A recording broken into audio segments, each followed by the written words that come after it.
So some of you are probably wondering about gut and intuition, which doesn't exactly feature in there.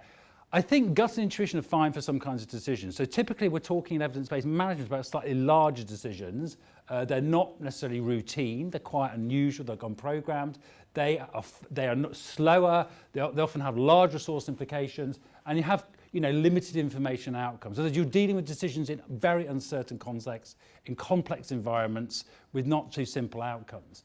So intuitional gut can be good for some kinds of decisions, but like any other source of evidence, you have to subject it to scrutiny. And also experience is not in itself a good teacher.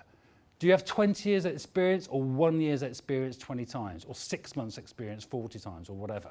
So just because you've done something for a long time doesn't mean you've learned very much about it.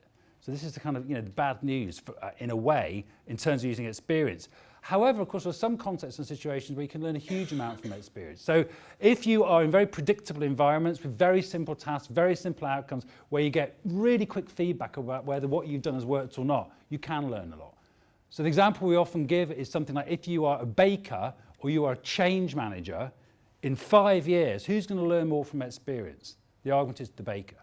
Because in a change management process, it's very hard to know exactly what you're doing. It's very hard to know the effects. You might only see the effects 3 or 4 years later. You don't know what you have done that's made the difference.